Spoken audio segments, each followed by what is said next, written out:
Accredited by Guinness World Records, welcome to Archival Television Audio Incorporated, a peerless TV soundtrack archive, preserving the audio from television's first 3 decades, the 1950s, 60s, and 70s, the golden and silver age of television.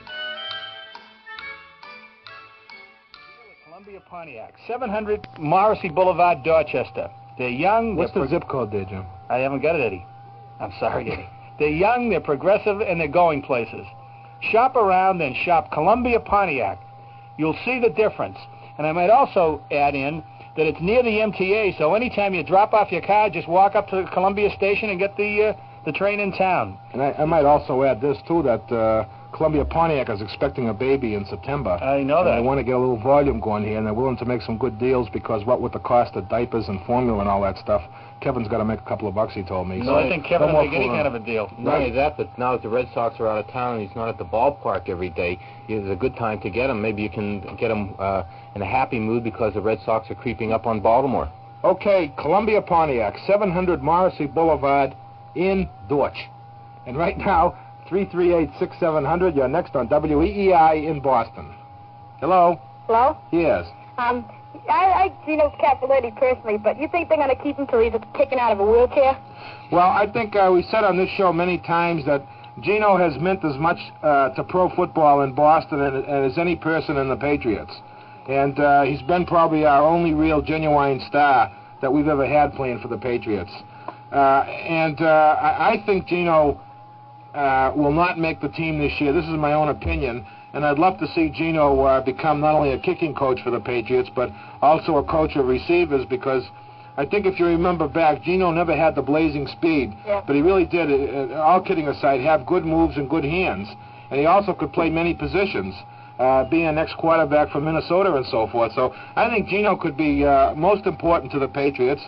And I think with a kicker of Walker's, raw material and potential, that he certainly could help an awful lot there. So I think Gino is the Patriots, and I definitely think the Patriots have to keep him in some sort of a coaching capacity. How do you all think they're going to do this year? Well, I'll start first. I'd have to say, in all honesty, 1-13. And what about the others? For at least 3 games, Eddie. I'm hoping. I think it's going to be a tough road. I think it's going to be 3 or 4, and I don't know why I'm saying it. I think I'm speaking more with my heart than my head. But somehow I think they're going to squeeze out 3 or 4. Eddie? Yes? Who do you think they're going to beat if they're going to be 1-13? Well, I figure they'll either beat Buffalo or possibly Miami, but I don't see how they can win a game in the first 7. I don't see how they can ever beat the Jets this year or the Colts. I don't see how they're going to beat the Dolphins. So, it leaves Buffalo. Maybe they'll split home and home. Is it true that you can cash in your sweatshirts? Yes, you can. I mean, if you get hold of me personally. Oh, okay. And we'd love to have you have one of the new ones. Can my brother talk? Well, I mean, it's up to you. Does he know how? What? Is he learning, or does he already know how? No, he knows how. Okay. All right, here he is. Hey, Jim, why don't you talk to his brother, because he's younger. Hi, Eddie. Yes. Hi. First of all, I'd like to say I'm not a Kai Yastrzemski fan. Well, good. You right. hate the Giants, too? Oh, yeah, I hate the Giants. And you think Blackjack Mulligan's a great wrestler? Oh, Blackjack, he's the greatest. Well, you're a knowledgeable sports fan. He's unreal. But anyway, I don't know if anybody's been keeping it, but right now, Big Yaz is 1 for 19. And I predict that he's going to be hitting at the end of the season 249. Well, up until the time I saw his television show, I thought he might be concentrating on that. Right. You forget that. Oh, isn't that Marvy? That's you? Well, I'll tell you, I never thought there would be something worse than the now defunct Derek Sanderson show. Yeah, they really? Found it. Channel 40 minus 2 has searched the corners of the earth to come up with that. Oh, really? Right. Oh, that's true. Okay? Okay. Hey, nice talking with you, and thanks very much for calling. Okay, thanks a lot. All right, you're next on WEEI. Mark? Yes. Hi. Hi, how are you? I'm fine, thank you. I'm very the good. Giants here from Quincy. Remember, I was the second caller last week. I gave you all those tremendous Giants scores. Right. Remember the 63-7 loss of the Pittsburgh Steelers? Yeah, do you know who scored the first touchdown in that game? No. Lynn Shadnoys. On the opening kickoff, he ran it back. For the Steelers? Right. Oh, I really wish I was old enough to remember that game. Oh, listen, you'll have your own memories coming up. The important thing is now that you're young, you're smarter than all the Red Sox organization. So look at the great start you have. Yeah. Listen, now, once again, I'd just like to welcome you back. Thank you. Well, I welcomed you back last week, but I'm just so happy to have you back. Well, it's nice to be here. Yeah. Hey, listen, I just came back from New Hampshire. I haven't heard a thing. How'd the Red Sox do today? They lost, but don't feel too bad because Baltimore lost twice. So how many games out are they now? They should be 2.5 out, I believe. 2.5? Right. Oh, I think they were 3 going into today. Yeah. Hey, could you give me a future record of the New York Giants for this year? They're going to be 0-14. 0-14. Right. Okay, Eddie. I figure that they'll win their games at home because the referees, of course, are intimidated by the New York press and media. Of course. So I figure that they'll be 7-7. Mark. Which is also my favorite beverage. Jim. I'd say 5-7. 5-7. That's right. Well, I mean 5-9. I'm sorry. 5-9. Right. And I'd like to give you a future New York Giants score. The night is August 15th, okay? Now picture this. The Patriots are, let me see, 1 point behind, 1 second left, okay? 14-13. Out comes our boy Superfoot, right? The fans are going wild. They're cheering Superfoot on. The kick is up and it's good. The Patriots win. Hey, you know something? What? If that happens, the sports writers in Boston, to a man, will jump off the 6th story of Schaefer Stadium. The thing that a lot of, I'm not talking about all of them, but the Boston press and a couple of sportscasters are dying for Superfoot not to make it. But you know something? How come? He's a great athlete. Because we thought of it. He's a great. Come on. I'm telling you. Is that right? He's a great athlete, and he's going to make it. Excuse me. Didn't he win the 1.5 mile run? He not only won that, he won the 40-yard dash, the 100, the mile, and the 1.5 mile. And the javelin and the discus. That's right. He's a great kid and he's a great athlete, and I've never rooted for anyone harder. Yeah, Albie Evans and Tug Wilson were cut, huh? Well, Albie has gotten a tough deal because he's had a groin pull and hasn't kicked for 11 days. Yeah. I saw him Saturday, and Albie's not a quitter, and he's trying to get his walking papers from his association now. And we're going to see if we can't give him some help and see if he can't catch on someplace. Yeah. Albie's a tremendous kid. Tug only has 6 more years to go for his Army pension. He's got 4 kids, and he's stationed in West Germany, and he got lonely. And but speaking very frankly, I don't think he would have made it anyway. Yeah. But Tug, I mean, the 3 of them, I had never run across 3 more fun or gentlemanly guys, and it was a pleasure to be associated with them and BOAC and all the sponsors to Superfoot. Yeah, Dick Starkboy called me up last night. I mean, the other night, you know. Yes. I mean, last week, remember? No one was calling him up. I don't know. Yeah, no one was calling him up, and he called me up, and he says, would you please talk to me? Would you please talk to me? Come on, I'll stop being controversial. Well, if you do talk to him, make sure you tell it like it is. You know what I mean? Yeah. Rooster. Oh, well, you know Dick, he tells it like it is. Everybody does. Okay, listen, before I go, I've never been blown up. Could you please blow me up? I'm awfully sorry, but we're all out of bombs. Oh, how about, did you bring the machine gun with you from the other station? No, we have not been able to transfer the license. How about a kiss, then? Oh, you're getting desperate, huh? Yeah. I just want to... Okay. Hey, we'll see you later. Okay, bye now. Well, you know, okay, that's enough. Phil Rule, the engineer here, is going out of his mind. He's never heard a donkey before. Okay, the call-in question tonight still is the same. Where is it? Sherry and Ronald, Barbara and Beverly. How about giving another hint?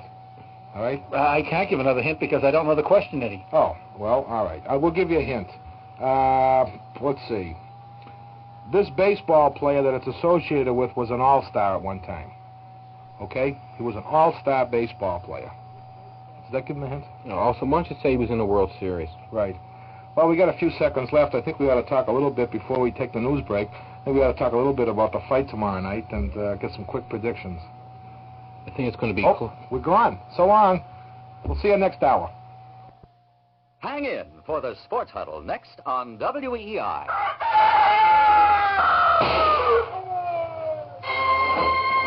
And welcome back to the Sports Huddle.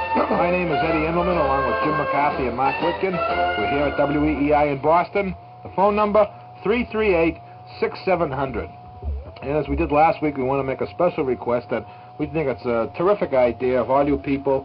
Just pick any station at the middle of the radio dial and reset your radio button to 590 WEEI in Boston. And right now, you're first this hour on the Sports Huddle.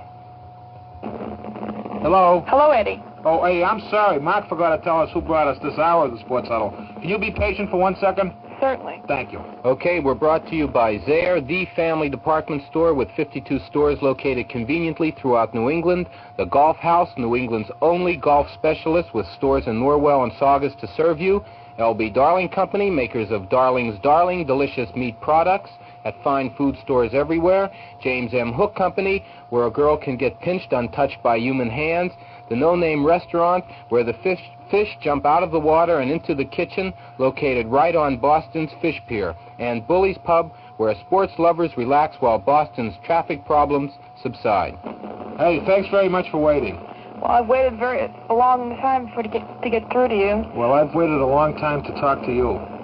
Oh, you talked to me about last spring. I don't know if you remember me or not. I was on your show a couple of times, your first woman panel. Cheryl! Yes. Hey, how are you? Fine. Hey, it's nice to hear from you. Oh, it's nice to get through to you. I would try and get through for months and months, though. Well, I'm going to tell the fans that Cheryl is a female hockey expert who really knows her beans. Well, thank you very much. Listen, I want to pay tribute to one of the great sportsmeners of all time. Who's that? You.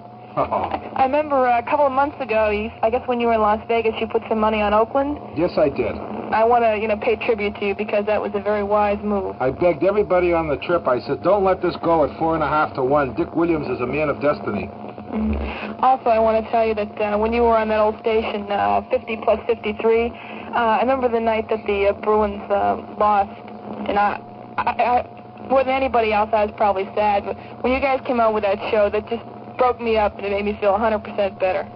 Well, you want to know something? We received literally, I don't know how many requests for copies of that show, and then some pretty smart guy was selling it around town. And had an ad in one of those underground papers and was selling our show. And, of course, any reproduction without our consent during the Sports Huddle was prohibited. Well, I really thought it was fantastic, and that little bit you had about the bats in Crosby Cavern, I thought that was also very good, too. Well, we need a bat day around here. I need something around here. Right. Listen, I agree with you on the, Boston Red Sox. I'm afraid that they just can't quite cut the mustard, but, I think it's an interesting parallel between Jerry Adair and John Kennedy, the super sub. Absolutely. Jerry Adair meant a lot to that. I think they'll trade Kennedy at the end of this year because he's a scrappy kind of ball player who likes to win, and he'll never fit into that organization.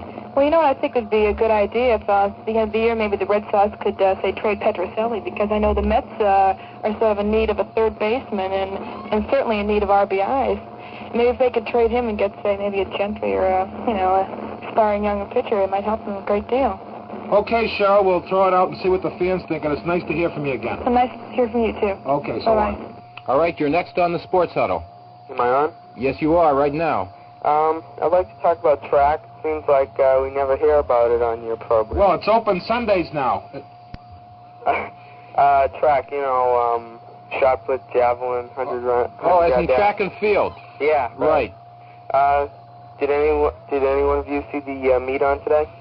No, I'm sorry, I didn't. Well, I think track should be more publicity to it because, it's probably the oldest sport there is, and no one pays too much attention to it. Well, we used to have 2 meets in Boston. Now we only have 1, and I don't even know if they're going to have that meet this year. Well, We used to have the Knights and the BAA, and that was a great show. And at one time, 15, 20 years ago, they used to sell both of them out. Now there's 1, and they might draw 9,000 people to that. Yeah, you know that guy, Dr. Merriweather? Right. He moved to Waltham. Did you hear? Yes, we knew. He's working at Harvard, I believe, or he's associated with Harvard University. Yeah, he did 9 seconds, a wind-aided 9 seconds in the 100. Well, he's really what sports is all about. When you can see a guy like him, who certainly has good uses for his time, but just having an idea that he wants to do, to run, and to practice at night, then you see that this guy really likes to engage in athletics. When you compare him with guys like Cap and Olsen, where it's just a business, well, you just see the difference in people. Yeah. Okay, now I don't want you to cut me off after I say this. All right. Okay, first of all, I want to make my predictions for next year for football. In the AFC, I think it's going to be Cincinnati, and that's because I think they're just one of those teams that are coming up, and there's nothing you can do about it. In the NFC, I think it's going to be the Giants. Are you listening? Yeah, you've just dropped 100% in my estimation. Okay, and I think the Giants are going to win by about 4 touchdowns in the Super Bowl. Also, I have a score for you. December 9th, 1934, at the Polo Grounds in New York. This was for the NFL title. Chicago Bears 13, New York Giants 30. Right, that's been printed, but that's wrong. No, that's right. No, that is wrong. Were you there? Yeah. Yeah, well, all right. Okay, then it's right. Okay, I got another. You want to hear another one? No, because you're aggravating me now. Well, this one's even better. Hey, why don't you stop with Wait track? a minute. All right. This was December 30th, 1956. How can a guy who likes Dr. Merriweather like the Giants? Yeah, you started on track, and how do we get into the Giants? At Yankee Stadium. New York Giants 47. Wonderful. Chicago Bears 7. Yeah. Now, wait a minute. One more thing about track. Yeah, go ahead. That's really good, yeah. There is a lot of competition, though, around here. I was in an AAU meet in Natick, the New England meet. Right. And there are 200-300 kids there. And, this is for kids only. It was a real big turnout. Right. Hey, listen, if you really like track, it's the last thing I'll say, and you're around any academic community, if you can look sometime at a movie of the 1932 Olympics by Leni Riefenstahl, it's really beautiful. Anybody who likes track will like that. Thank you very much for the call. Okay, bye. Bye-bye. And we want to tell you right now about a very famous name, and that's the No Name Restaurant, located at 15 1/2 The Fish Pier. Now, I want to tell you how to get there. If you go down Atlantic Avenue, you turn right, and right when you go by that famous French place, Pier 4, you take a left right onto the Fish Pier, and take your car right in there. If you're coming by submarine, it's... Let's see. You want to take a reading? Want to mark the reading right now? All right. How do you mark a reading? It's 1,600 yards in closing. But it's right. No Name Restaurant is a tremendous place. Like the wind? Jim McCarthy and I went down there, and they really Nick gave us quite a lunch. I'll tell you right now. We had clams, and we had baked. What kind of fish was that? I think we had... why wasn't I invited? We had broiled a scrod. Right. Scrod. Yeah. And we had shrimps. Yeah, why wasn't I invited? Homemade bread and some homemade pie, and it was fantastic. And rather than do a commercial, all we're going to do is tell you that at 6 a.m. any day, you can go down there and watch them buy the fish right off the boats. That's how fresh it is. And the menu, broiled haddock, broiled sole, broiled swordfish, baked haddock, clams, scallops, shrimps, seafood plate. You will absolutely not believe it. It's not a fancy place. All they have is the freshest and the finest seafood anywhere in Boston. You can have a fried haddock sandwich there, and you'll never be able to finish it. I think it's $1.35? I didn't see that, but do they take the skin off the fish? I can't stand when they serve fish with skin and eyeballs and bones. No, you will never see a better looking haddock than the fried haddock at the No Name Diner. I mean that. Okay, you just go in and tell Nick or anybody there that you heard it on the Sports Huddle, and I'll tell you, they'll really give you a glamour show that you won't believe. The prices, well, you can't eat anywhere seafood in Boston for the price of the No Name. It's fantastic. You'll really enjoy it, and it's honestly fresh out of the ocean that day. The No Name Diner, 15 1/2 Fish Pier.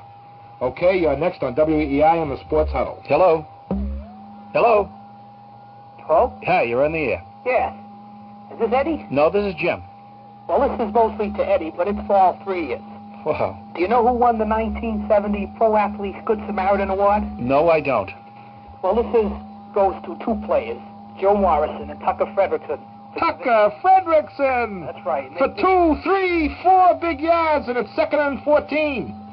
Well, see, what they did was they gave mouth-to-mouth resuscitation to Frank Gifford, who was caught in an oven during a Westinghouse commercial. And that was really something. But, hello? Hello, go ahead. Yes. I don't know how much you know about wrestling, but I've been following wrestling since I've been about 5 years old. Yeah, that's about 2 years now, right? No, that's quite a long. But do you know who San Martino defeated to win the title? I have no idea. You really don't? I know. Yes? The Fabulous Moolah. No, it was Buddy Rogers. Mr. America. Right. Right. But I think this would be a good question next week for some of your listeners. Would you like to produce the show, too? Well, when the Grand Wizard... direct it, or you could be the engineer, or anything else you'd like to do, you know. Is there any other, suggestions you might have for us? Well, I think when the Grand Wizard comes on, I can ask him a few questions. That would be good. He would know quite a bit about wrestling. You will get an honest answer from the Grand Wizard. You think so? Yes, There's a man of integrity I would not dare question. Oh, there's no question about that. I'd have to agree with that. But could I just give you my one last thing here? Okay, go ahead. Well, this here is an outfielder's death match. And you know who the principals are? No.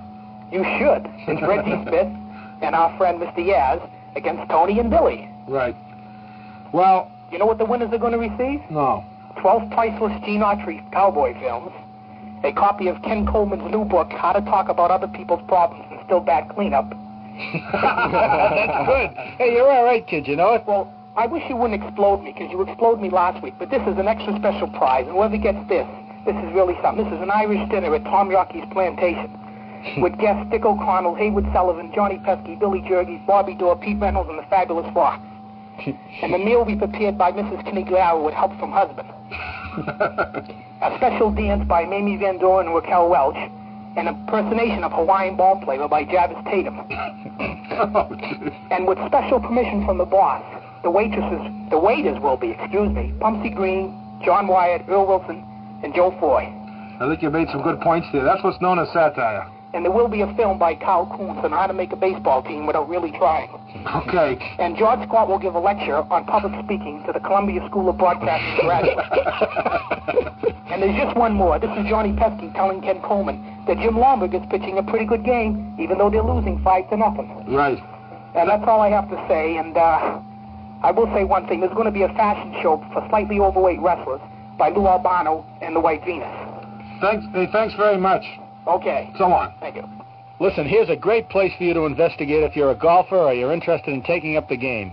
The Golf House, with stores in Norwell and Saugus, is open to serve the public.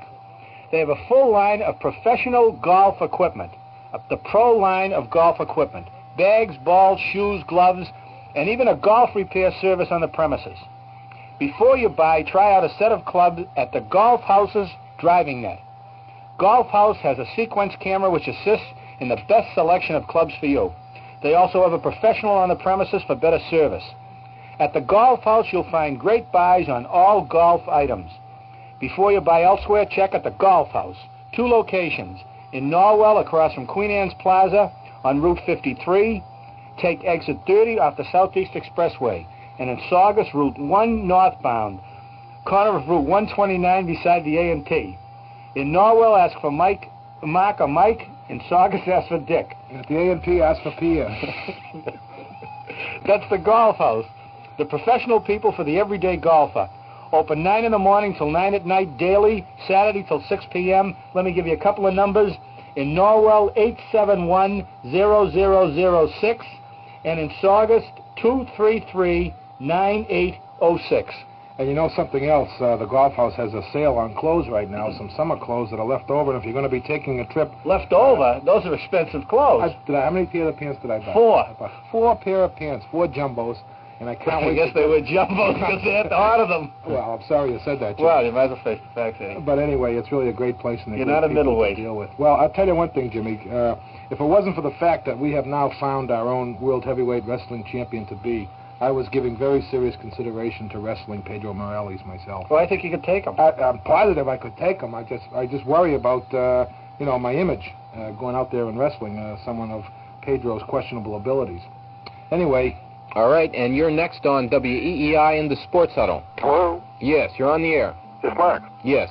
First of all, I just want to make a comment on Superfoot.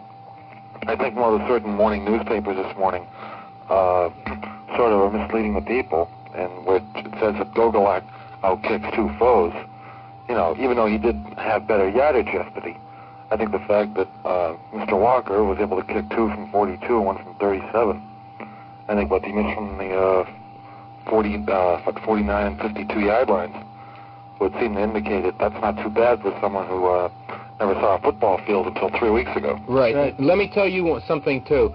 There's nothing that he won't improve at, because I saw him at the first semifinal, and he did well. But when I saw him 2 weeks later, he improved 100%. And I think he'll take the results that he had, say, this week, and if they give him some coaching, if they get a man who is really able to teach some technique of his style, the kid will improve 500%. There's no doubt about it. He has, and everybody admits it to some people's chagrin, that this kid has a lot of raw talent, and he could boot him from from more than 50 yards, believe me. You know, I think he has one of the best coaches in the business right there, Cappelletti. But they just utilize him the right way. Well, I would think Gino could be a terrific coach. At this point, I think he's, kicking for his job. I frankly don't know, his expertise in the soccer style, but I know there's a heck of a lot about kicking that Gino does know, and maybe he will teach Walker.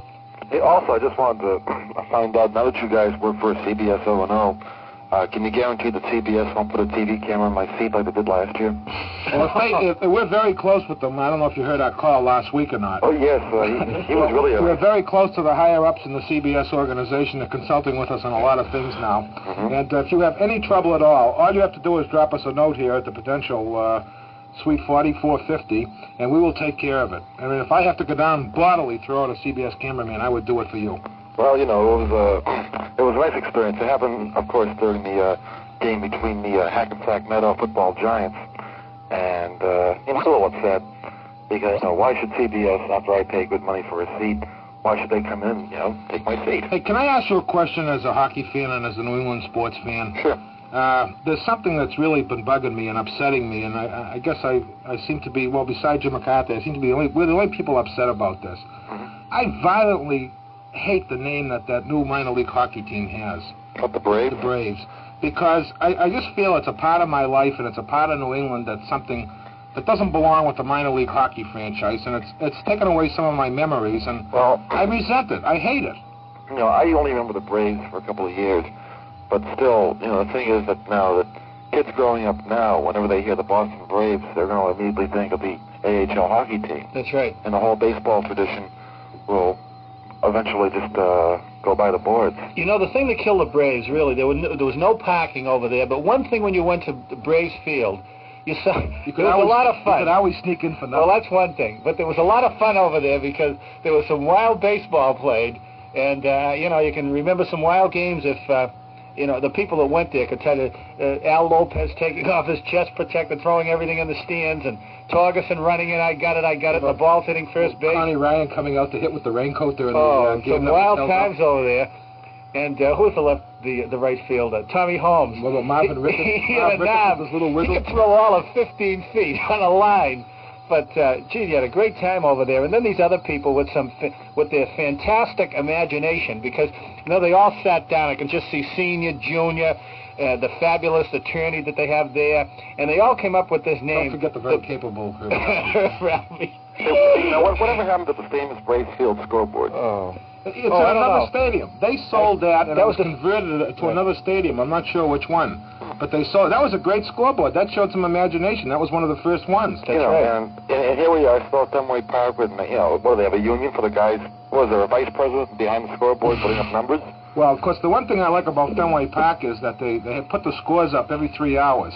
Right. So you have a chance, like on the games, like in the second game of a doubleheader, a game at Shea Stadium, they give you the second inning score of the first game. Mm-hmm. What happens for the bleacher rights, though, although they got that lighted sign up over, at the underneath the press box, right, that gives the score, you have to look your eyes have to be slightly crossed. And if you sit in the bleachers, the best thing to do is have one crossed eye, because then you can see the scoreboard. See, the trouble is, none of the big-time sportscasters in Boston have ever sat in the bleachers, so they don't understand that problem. Yeah, by the way, just one last thing.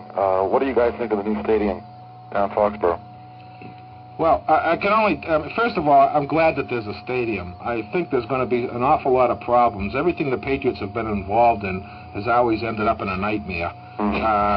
And so I don't think this is going to be any different. But what do you think of the physical? Well, I'm wondering what happens to the water when it comes on the field. To me, it looks like the bottom of a pot.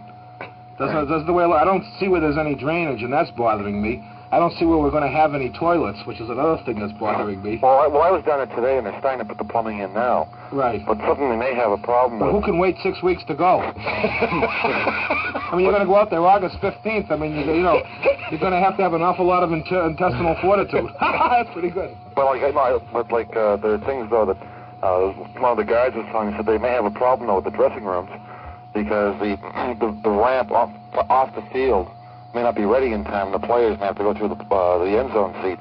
They can always dress at the Ramada. That's true.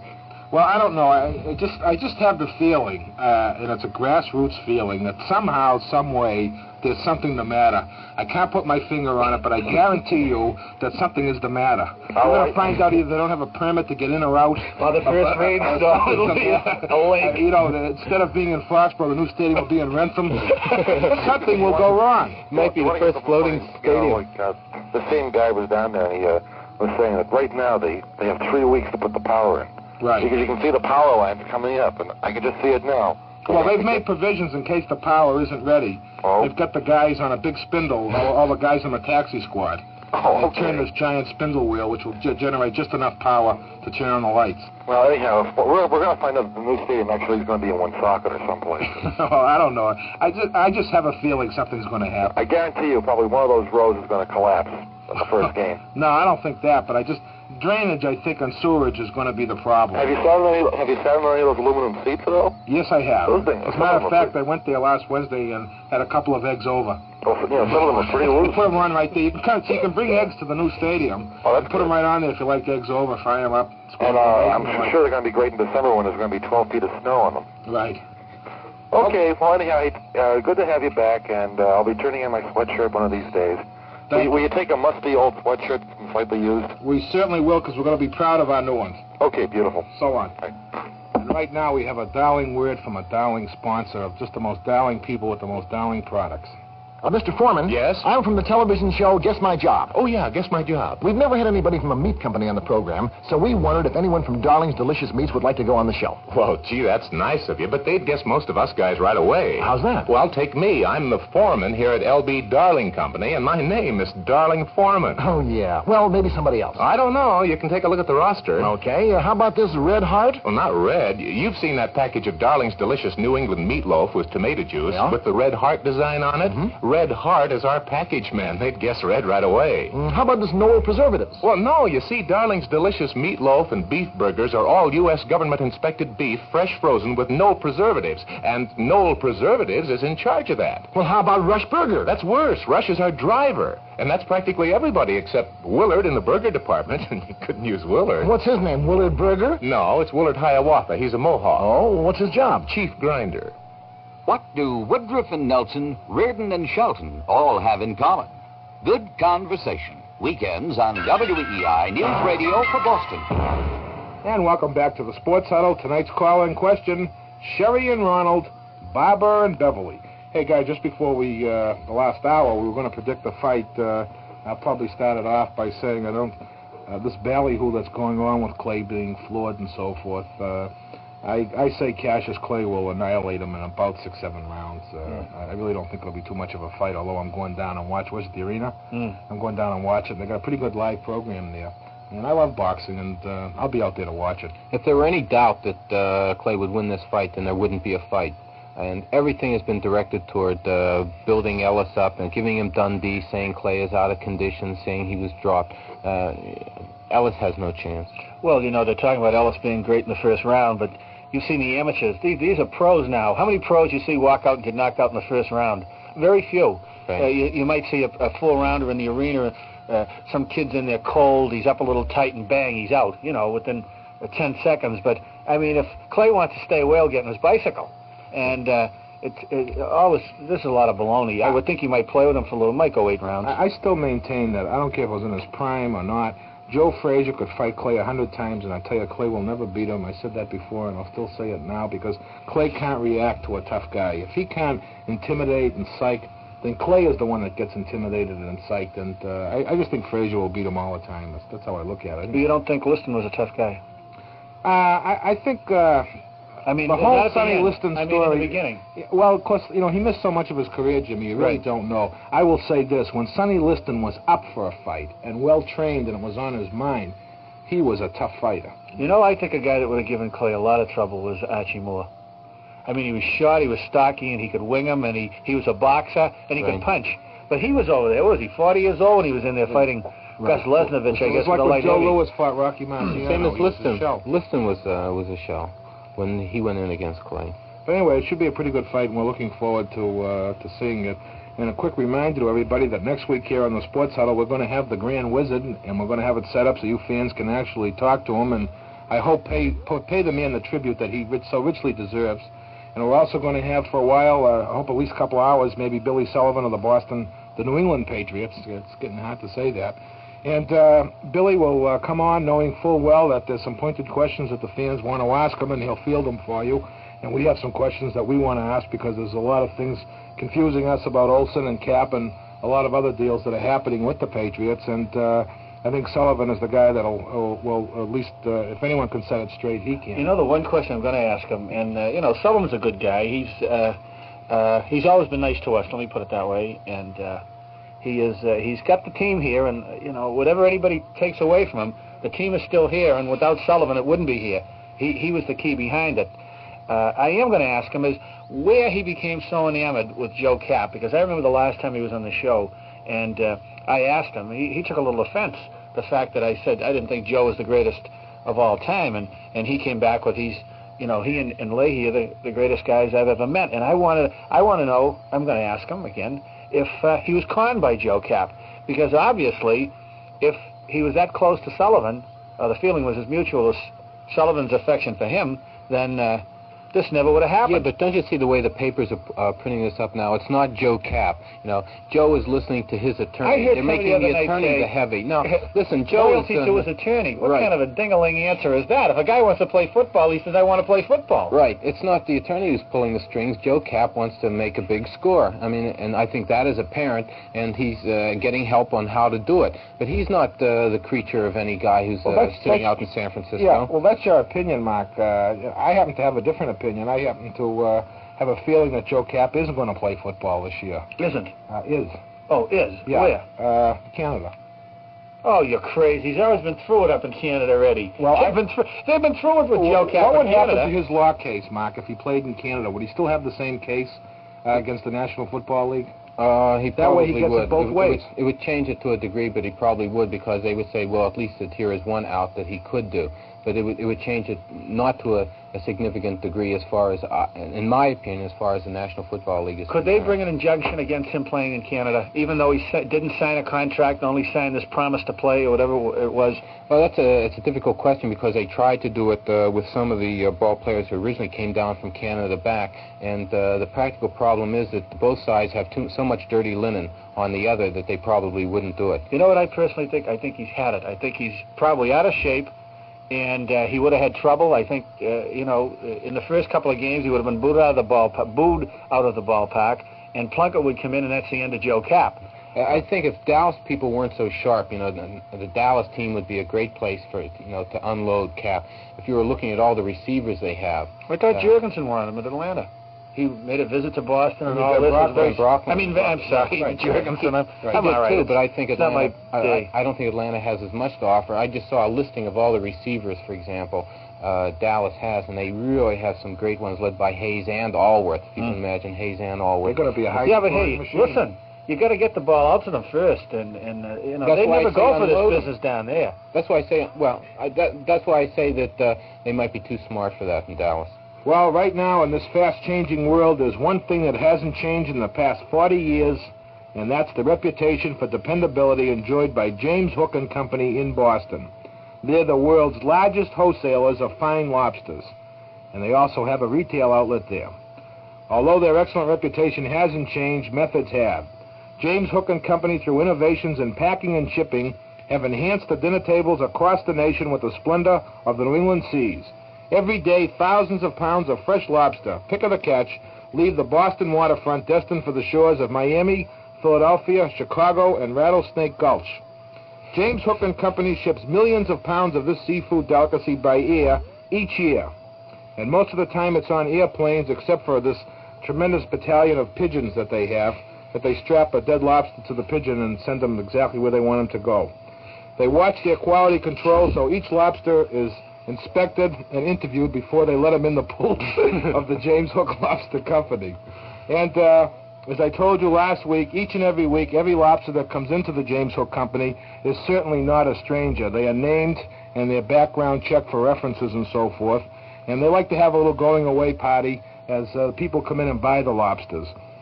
This week, the James Hook Company wants to say goodbye to Barbara, Bartholomew, Benita, Beauregard, Benjamin, Babette, Billy, Bart, Beverly, Bambi, Babe, Braverman, Bumstead, and Epstein. All fine lobsters. They weren't with the James Hook Lobster Company very long. As a matter of fact, they were there only 3 or 4 hours, but they're going to be sorely missed. But we know they're going to do what they were predetermined to do, and that is to sit on Jim McCarthy's table. But the best thing to do with the James Hook Lobster Company is to stop up there, and they're open at 4:30 a.m., and they're open until 5:30 p.m., but stop up there and take home a couple of, well, you can get some fresh packed lobster meat at the best prices in Boston. How about a broiled lobster? Well, what I did was took home 3 2.5 pounders, which fed 6 people. And everybody thought that I cooked the lobsters myself, and because I heated them in the oven, you know, a little pan, the whole thing. I had an apron that says chef. We had a great time, and James Hook Lobster Company, think of lobster salad in the summer. It makes quite an appetizer or hors d'oeuvre. Eddie. People want some steam. Well, but their real business is lobster. He said that they're the largest, I think, in the country. The steamers are a headache, he said, when we went down there. I mean, he has them there. And he doesn't name the steamers, so you don't know, who you're talking to. But the lobsters are all named. This week they have a special on Freddy's. Don't forget the James Hook Lobster Company, and they're right off Atlantic Avenue. You can't miss it. They're at 15 to 17 Northern Avenue. They have the name printed right on the roof. It says Hook Lobster Company. Go in and see Al Hook and see if you can borrow $5 from him, because he's looking to make a little extra money while he's waiting around, because business is really good. Okay, next on WEEI and the Sports Huddle. Oh, Sports Huddle? Yes. Well, first Did you think you were calling another show? What? Were you surprised to get us? I wouldn't call Dick Stockton. Attaboy. Well, I'd like to know what you think of the Celtics play in Memphis Pros to begin with. What do I think of the Celtics play? Yeah, they're going to play the Memphis Pros next year. Oh, I see, in a preseason game. Yeah. Well, I don't think the American Basketball Association is up to the, except for 1 or 2 teams, and certainly not the Memphis team. Well, I think the Celtics will run them off the ground. Don't be too sure, Eddie. Why? I think the Celtics will be pretty good this year, Jim. I don't think they're going to be that much different than last year. They got a healthy Bill Dinwiddie. Yeah. Okay, Johnny. What other good news do you have? Well, I'd like to also make a comment that I think Arnold Palmer is one of the real professionals of my time. Because, they say when he was voted Athlete of the Decade, a lot of people thought that was ridiculous. And like Bill Russell, they say he revolutionized the whole sport of basketball. Mm-hmm. But Arnold Palmer, revived the dying sport. Because golf was just about dead, and he came in and he added a lot of personality to the sport. That sounds like public relations stuff. Golf is far from dead and was far from dead. And all these pastimes like bowling and golf and all these recreation pastimes, boating and camping, they've done nothing but grow. And whether Arnold Palmer was there or not, I think what Arnold Palmer did for professional golf was to raise the purses and get national television exposure for his fellow players who made some extra money. But I don't think he did a darn thing, and voting him Athlete of the Decade over Bill Russell has to be the silliest vote of all time. Well, I disagree with you. And another thing, when you were on WBZ, you had a poll of the 10 most, the 10 best Boston athletes. Right. Who was number 1 in that poll? Bill Russell got more votes than everybody else put together. And Rocky Marciano was 2nd, and Ted Williams was 3rd. Was John Havlicek on that? Yeah, he ended up about 7th or 8th. And was Yastrzemski? No. Well, I have to say that I think you guys are definitely wrong about Yastrzemski. Every time, I've seen him on TV, and I've watched baseball for the last couple of years, and I see that guy, and he gives out 100% from what I've seen. How can you tell? This year. How about when there's a double play and he's going from first to second, and he ran out of the baseline after he was on first. Well, wait a minute. I went to the sky. And by the way, that thing was Yastrzemski wouldn't have made the first 50 as far as we're concerned. So you can't win the argument with 2 years' experience. I wouldn't say that. I would say that he was in the top 20. He was not in the top 20. I would say he's. Clarence DeMar. We had he was in the top 10. No, we had Tom Gastall. We had Charlie O'Rourke. So many in there. In the first. I wouldn't. I certainly wouldn't rate in a million years Tom Gastall over. Yes. Well, maybe you wouldn't, but I would. Well, I think you're both wrong, but I still wouldn't put him in the top 20. He was 21 years old when he died, wasn't he? 22? Right. Well, how do you know he wasn't better than Yaz? Well, only because he was better up until that time than Yaz. Oh, come on, Jimmy. He was a catcher. He was an excellent football player. Yeah, he was a great football player, So a he's great better than quarterback. Yaz, right. But he certainly wasn't. He'd only been in his Baltimore system. He was only there a year, and when the tragedy I'd happened. still pick him over. There were so many that you could pick. Ah, but you're taking your personal prejudice of Yastrzemski, and Listen, it's my you're not choice. making, but you're not making sense when you can rate him over Gastoff. All right, I mean, maybe would you have to rate Yaz certainly as one of the better top 20, 20? Red Sox. Well, yeah, I'd say one of the top 10 Red Sox players of all time. I'd have to think about it, but I don't think so. Well, maybe we'll talk about that next week. Yeah. I would rate him about 10th or 12th in the all-time Red Sox. Maybe as far as guy's going to end up with 3,000. For what? For contribution to team, Eddie? Yeah. For what he could have done to the from team? the neck down, or what do you? For what he could have done for a team? I agree with just you. Plain talent. I agree with You you. would pick Jimmy Fox? I would pick Jimmy Fox ahead of Yaz. Oh, you would? Okay, and Lou, I can get on the line with a few more. But I wouldn't pick Vern Stevens or Jackie Jensen ahead of him. No, well, I'd take Jensen with. You would take Jensen's contribution and what he could do for a team versus what Yaz. Did you hear Jensen squawk about a sore thumb? Jensen didn't squawk when he had a heart attack. Oh, well, on that sore thumb thing, right? Well, when that big incident came up with Billy C. blaming Yaz and all that, they had Yastrzemski on WBZ that night, and he said that, like Dick Stockton, said something about, what's the matter? In your thumb, is it your thumb? He says, if it was my thumb, I wouldn't be playing. Yastrzemski isn't using the Yastrzemski won't leave a ball game. Yastrzemski, we were over there last year. Yastrzemski was supposed to be resting. He gets so hopped up on the bench, he went in the ball game in the 7th inning. He doesn't want to sit down. He wants to play. Nobody's taking that away from him. And the problem Yastrzemski's got too much pride to sit down and say his thumb hurts. But there should be someone there to sit him down. Like he's using that as an alibi. He's not alibying there saying his thumb hurts. Well, how do we know his thumb hurts then? Well, for one thing, he sprained it, and so he wore a bandage on it. And everybody says, "Oh, big Yaz, he's in." I read a piece by Jerry Nason that said he should have sat out a whole month because of his sore thumb. Well, who would you rather have in there, Yastrzemski with a sore thumb or Billy Canilero? Well, it all depends. If Billy was hitting, I'd rather have Billy in there because Yaz hasn't done a heck of a lot. Well, another thing, how about sending me two Red Sox tickets? Hey, kid, you want everything. You're giving us a battle, now you want Red Sox tickets. Call the establishment. They get the money. They give it away. Oh, come on. Nope. Well, if I can tell you anything about the Red Sox ever? No. No? Would you like a couple of Bruins season tickets? Yeah, oh, yeah. They open up against Tennessee. The Bruins? Yeah, the UCLA. Oh, I'm not planning to go to California for a couple of years. I'm awfully sorry. All right. Hey, thanks a lot for the call. While you're at it, maybe if you really want these tickets bad enough, why don't you drop us a note telling your choice of the best top 20 Boston athletes, okay? All right. Well, don't worry. How many tickets? We'll see. All right. Thank you. And right now, a word from our favorite discount department store, Zayre. This is Norm Crosby for Zayre, the discount department store, with news about the fantastic Zayre Summer Bargain Days. Why do we call them Bargain Days? Listen very closely. Now, during July Summer Bargain Days, there will be unbelievable savings in every department of every Zayre store. Now, you know Zayre is the discount department store. You know that every day you can walk in and walk out with bargains at prices that make your pocketbook chuckle with relief. But now, Zayre is out to make a good thing better. All during July Summer Bargain Days, you'll get not only discounts, but discounts on discounts. Savings on family fashions, domestics, housewares, appliances, sporting goods, and automotive accessories. Savings everywhere you look. And savings so big, you're going to have to look twice to believe them. Zayre Summer Bargains. Come and get them. The great Summer Bargain Days going on right now at Zayre, the discount department store. Hi, and welcome back to the Sports Huddle. Hey, I want to tell you something that we have got connections with the Los Angeles Rams training camp. However, Football Phil is at dinner, and they have some kind of a show going on. But we will get Football Phil, his used car manager, on next week, as well as Football Phil Olsen live, and we'll put it right to him. We'll sock it to him, as they say. And right now, you're on WEEI and the Sports Huddle. Hello, Eddie. Yes. I'd like to talk a little about wrestling. Wrestling? Yes, sir.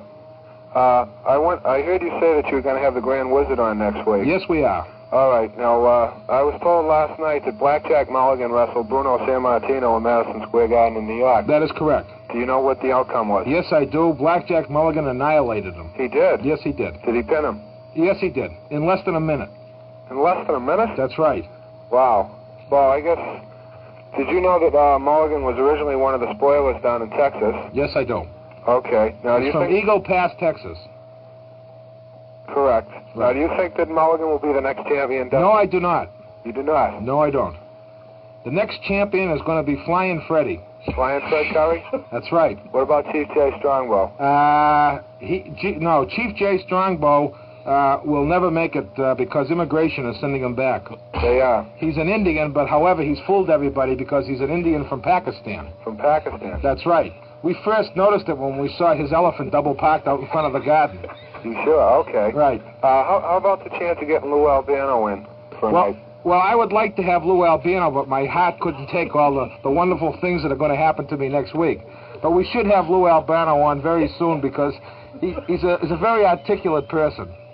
Right now, he's on a training program for Westinghouse, and as soon as he gets through with that, he's going to come. All right, I have one last comment to make for all the Kyle Yastrzemski fans. Yeah. Seeing as Yastrzemski has such a bad thumb, I think he could learn something from the fabulous Luke Graham, who's been wrestling for the last 7 years with a very seriously injured thumb. The last 27 years. Last 7. Do you know how old the fabulous Luke Graham is? 39. No, don't be. His grandson is 39. All right? Okay, thanks a lot. So long. Welcome. All right. What about this elephant in front of the gun? Yeah, Jimmy, didn't you hear? Chief Jay Strongbow is a Pakistani and Indian. And I'm telling you. They tried to tow that elephant away. As a matter of fact, he once went on a hunger strike for 116 days in India, as we say. And as a matter of fact, we have live and direct here his manager, Abdul Hakimi. Okay. And now you're next on WEEI and the Sports Huddle. Hello? Hello, how are you? Oh, I'm fine. Good. I called up to give you the question to your answer. Okay. I believe that it's the children of Rico Petrocelli. You're absolutely wrong. How can I be wrong? I'm Mrs. Petrocelli. Oh, well, congratulations. How do you feel about your husband doing so much flying? Well, I'm glad he doesn't have a sore thumb. Okay. No, that's not so, but you're very close, I'll tell you that. I knew I was. You're on the right track. I knew it. I knew it. Hey, I was wondering if you ever saw a cartoon called Super Joe. I have. No. No, it's about Joe Willie Namath. And it's a psychedelic cartoon, and the buildings sway, and he passes little fire hydrants in the head. And they say, you know, hi, Joe. It's really funny. But at any rate, I'll let you talk to my husband. Wait a minute. A little disjointed there. We like our callers to be better organized. Like we are. Oh. Yes, is this the lady's husband? It certainly is, and I'm not Rico Petrocelli. Yes. Listen, if it's not Rico's kids, is it the fabulous Kyle Yastrzemski's kids? No, it's not. Oh, well, that was close enough. Listen, we got to thank Johnny Pesky for all the valuable baseball information that he gives to us each day that he's on the radio and television. Today, he told us 34 times that Bert Blyleven had a fantastic curveball, although he usually throws it sidearm, but today he was throwing it overhand. And 34 times that was mentioned. And also, of course, we learned that he had a fabulous sister, Millie, whose husband is in the contract business in Idaho. Hey, you want to know something? And that was their first ball game. I was saying to myself, I was shocked that no one brought that up the first callers tonight, because I have heard hearts and flowers stuff on ball games before, but that really took the cake. What was incredible was that he wouldn't stop. I mean, he did it right through 3 or 4 pitches. I mean, 3 or 4 Bert Blyleven's good curveballs, as a matter of fact. You know what I'd like to see? I'd like to see the New York Football Giants get as their announcers. I'd like to see the play-by-play be Mel Parnell and Pesky do the color. That'd teach all those New Yorkers, huh? Listen, it was suggested that Pesky take his microphone out into the stands and interview people in the stands at all the home games for Pawtucket and Louisville. Have him send tape interviews back. Have you, by any chance, ever heard Pesky tell a story? It's a very heartwarming story about how the Red Sox took care of himself and his parents out in Oregon and the whole bit. I heard it one day. It was raining, and they went on. This is a year or so ago.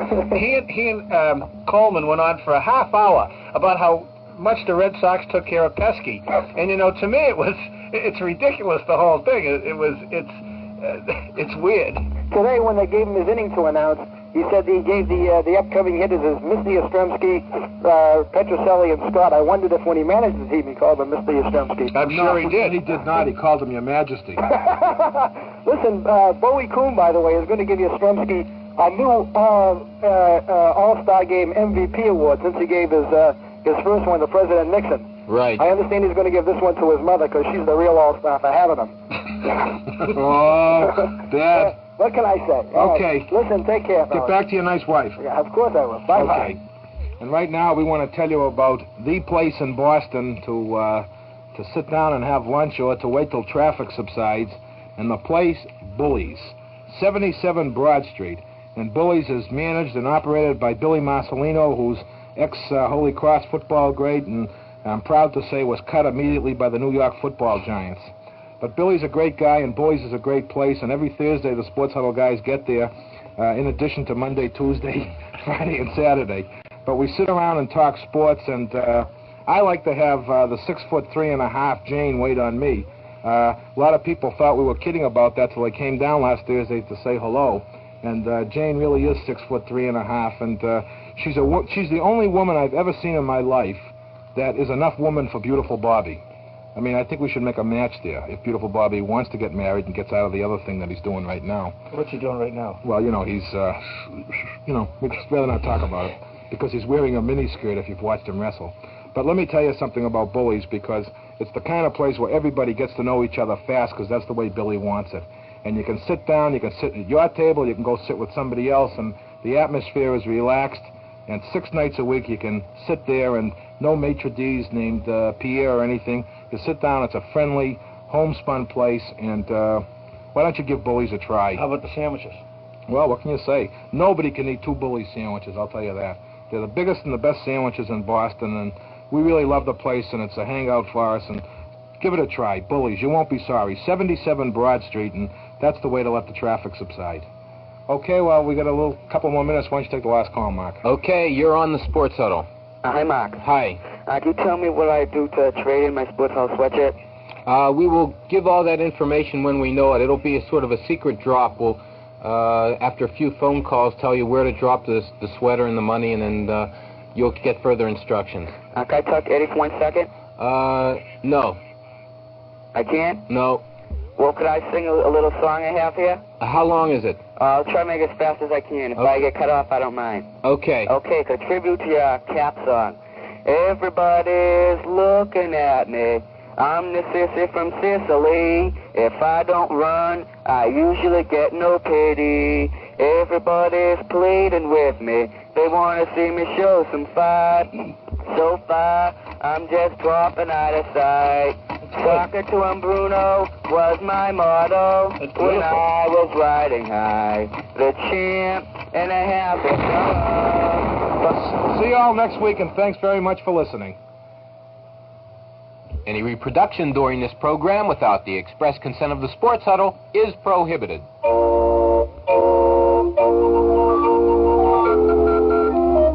Autographed pictures of several Bruins ticket scalpers relaxing on the Riviera during the off-season will soon be available with each new subscription to Buddies and Pals, the official magazine of overpaid outfielders.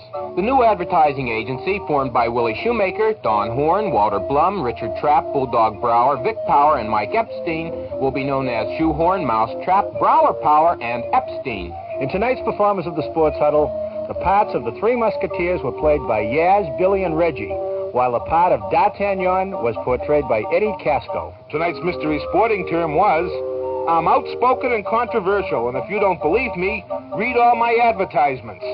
Since no caller got it, $50 will be removed from the giant jackpot and donated to the committee to help arrange a going-away party for football Phil Olsen and Tough Joe Cap. The Boston hockey writers have announced that the Bruins management this year will allow 1 critical sentence per season for each 5 years of writer's seniority. Upton Bell's latest book, Nothing Ever Seems to Happen to the Patriots, has moved up on the best-selling list, replacing Joe Cap's All I Care About Is Playing Football and Keeping My Attorney Busy. The next appearance of the Sports Huddle's Precision Marching Fife and Drum Corps will be at the grand opening of the Cal Kuntz Academy for Overworked Pitchers. Dangerous Dave Perlman produced tonight's Sports Huddle epic, while cleverly disguised as an overrated and overpaid left fielder. Tonight's Sports Huddle program was pre-recorded and beamed to our armed forces in Charlestown. Be sure and tune in the Sports Huddle next Sunday evening on WEEI from 7 to 11, when that sensational new rock group, Silly Gilly from New Bedford and the Harpooners, will make their Boston radio debut.